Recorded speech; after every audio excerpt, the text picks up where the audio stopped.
MDH ಜನ ಮಸಾಲಾ. ಈಗ ಕಡಲೆ ಇರಲಿ, ಹಲಸಂದೆ ಬೀಜ, ಕಪ್ಪು ಕಡಲೆ ಅಥವಾ ಬಿಳಿ ಕಡಲೆ, ಎಲ್ಲವೂ ಸ್ವಾದಿಷ್ಟವಾಗುತ್ತೆ. 3 ವರ್ಷದ ಬಾಲಕಿ ಮೇಲೆ ಮುಗಿಬಿದ್ದ ಕಾಮಿಯಾ ಎನ್ಕೌಂಟರ್. ದೇಶದಲ್ಲಿ 5,000 ಗಡಿ ದಾಟಿದ ಕೊರೋನಾ ಸೋಂಕು. ಇಡೀ ಕಟ್ಟಡವನ್ನೇ ಶಿಫ್ಟ್ ಮಾಡಿದ್ದೇಗೆ ಚೀನಿಯರು. ಹೊಸ ತಳಿಯ ಮಾವಿಗೆ ರಾಜನಾಥ್ ಸಿಂಗ್ ಹೆಸರು. ಈ ಎಲ್ಲ ಸುದ್ದಿಯನ್ನ ನೋಡೋಣ ಸಮಗ್ರ ನ್ಯೂಸ್ ಟಾಪ್ 9ನಲ್ಲಿ. ಉತ್ತರ ಪ್ರದೇಶದ ರಾಜಧಾನಿಯ ಅಲಂಬಾಗ್ ಪ್ರದೇಶದಲ್ಲಿ 3 ವರ್ಷದ ಮಗುವಿನ ಮೇಲೆ ಅತ್ಯಾಚಾರ ಮಾಡಿದ ಕಾಮುಕನಿಗೆ ಪೊಲೀಸರು ಗುಂಡಿಟ್ಟು ಕೊಂದಿದ್ದಾರೆ. ಕೃತ್ಯ ನಡೆದ 24 ಗಂಟೆಯಲ್ಲೇ ಪೊಲೀಸರು ಆರೋಪಿ ದೀಪಕ್ ವರ್ಮಾನನ್ನ ಎನ್ಕೌಂಟರ್ನಲ್ಲಿ ಹತ್ಯೆ ಮಾಡಿದ್ದಾರೆ. ಕೆನಡಾದಲ್ಲಿ ಜೂನ್ 13ರಿಂದ ನಡೆಯಲಿರುವ G7 ಶೃಂಗಸಭೆಯಲ್ಲಿ ಪ್ರಧಾನಿ ನರೇಂದ್ರ ಮೋದಿ ಭಾಗಿಯಾಗಲಿದ್ದಾರೆ. ಕೆನಡಾದ ನೂತನ ಪ್ರಧಾನಿ ಮಾರ್ಕ್ ಕಾರ್ನೆ ನಿಮ್ಮನ್ನ ಭೇಟಿಯಾಗಲು ಎದುರು ನೋಡ್ತಿದ್ದೇನೆ ಅಂತ ಹೇಳಿದ್ದಾರೆ.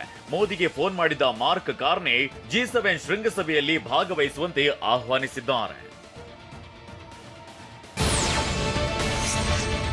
ದೇಶಾದ್ಯಂತ ಮುಸ್ಲಿಂ ಸಮುದಾಯ ಪವಿತ್ರ ಬಕ್ರೀದ್ ಹಬ್ಬದ ಸಂಭ್ರಮ ಮನೆ ಮಾಡಿದೆ. ಮುನ್ನೆಚ್ಚರಿಕಾ ಕ್ರಮವಾಗಿ ಉತ್ತರ ಪ್ರದೇಶ ಸರ್ಕಾರ ಸಂಬಾಲ್, ಗೋರಖ್ಪುರ್, ಅಯೋಧ್ಯೆ ಸೇರಿದಂತೆ ಪ್ರಮುಖ ನಗರಗಳಲ್ಲಿ ಬಿಗಿ ಪೊಲೀಸ್ ಭದ್ರತೆ ಕೈಗೊಂಡಿದೆ. ಪ್ರಮುಖ ಹಾಗೂ ಸೂಕ್ಷ್ಮ ಪ್ರದೇಶಗಳಲ್ಲಿ ಪೊಲೀಸರು ಗಸ್ತು ತಿರುಗುತ್ತಿದ್ದಾರೆ. ಭಾರತೀಯ ಸೇನಾ ಹೆಲಿಕಾಪ್ಟರ್ ಉತ್ತರ ಪ್ರದೇಶದ ಸಹಾರನಪುರದಲ್ಲಿ ತುರ್ತು ಭೂಸ್ಪರ್ಶ ಮಾಡಿದೆ. ಸೇನಾ ಅಭ್ಯಾಸದ ವೇಳೆ ಹೆಲಿಕಾಪ್ಟರ್ನಲ್ಲಿ ತಾಂತ್ರಿಕ ತೊಂದರೆ ಕಾಣಿಸಿಕೊಂಡಿದೆ. ಹೀಗಾಗಿ ಪೈಲಟ್ ಹೆಲಿಕಾಪ್ಟರ್ ಅನ್ನ ಸಹಾರನ್ಪುರದ ಚಿಲ್ಕಾನಾ ಗ್ರಾಮದ ಬಳಿ ಲ್ಯಾಂಡಿಂಗ್ ಮಾಡಿದ್ದಾನೆ. ಉತ್ತರ ಪ್ರದೇಶದ ಗೊಂಡಾ ಜಿಲ್ಲೆಯಲ್ಲಿ ಪೊಲೀಸರು ಮಾನವೀಯತೆಗೆ ಸಾಕ್ಷಿಯಾಗಿದ್ದಾರೆ. ಮಗಳ ಮದುವೆಗೆ ಕೆಲ ದಿನ ಬಾಕಿ ಇರುವಾಗಲೇ ಮನೆಯೊಂದೆಲ್ಲ ಕಳ್ಳತನವಾಗಿದೆ. ಮಗಳ ಮದುವೆ ಮಾಡಲು ಹಣವಿಲ್ಲದೆ ಮದುವೆ ಮುರಿದು ಬೀಳುವ ಹಂತ ತಲುಪಿದೆ. ಈ ವೇಳೆ ಮಧ್ಯಪ್ರದೇಶದ ಗೊಂಡಾ ಪೊಲೀಸರು ಮದುವೆಯ ಖರ್ಚನ್ನ ತಾವೇ ಭರಿಸಿ ಮದುಮಗಳನ್ನ ತಾವೇ ದಾರಿ ಎರೆದು ಕೊಟ್ಟಿದ್ದಾರೆ.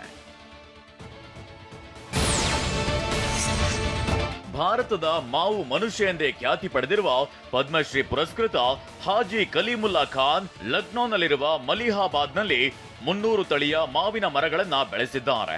ಇದೀಗ ತಾವು ಬೆಳೆದಿರುವ ಹೊಸ ಮಾವಿನ ತಳಿಗೆ ರಕ್ಷಣಾ ಸಚಿವ ರಾಜನಾಥ್ ಸಿಂಗ್ ಹೆಸರನ್ನಿಟ್ಟಿದ್ದಾರೆ. ಆಪರೇಷನ್ ಸಿಂಧೂರ್ ಕಾರ್ಯಾಚರಣೆ ಯಶಸ್ಸಿನಿಂದ ಪ್ರೇರಿತರಾಗಿ ಮಾವಿನ ತಳಿಗೆ ರಾಜನಾಥ್ ಆಮ್ ಅಂತ ಹೆಸರಿಟ್ಟಿದ್ದಾರೆ. ಅಲ್ಲದೆ ರಾಜನಾಥ್ ಸಿಂಗ್ ಲಕ್ನೋ ಲೋಕಸಭಾ ಕ್ಷೇತ್ರದ ಸದಸ್ಯರು ಆಗಿದ್ದಾರೆ.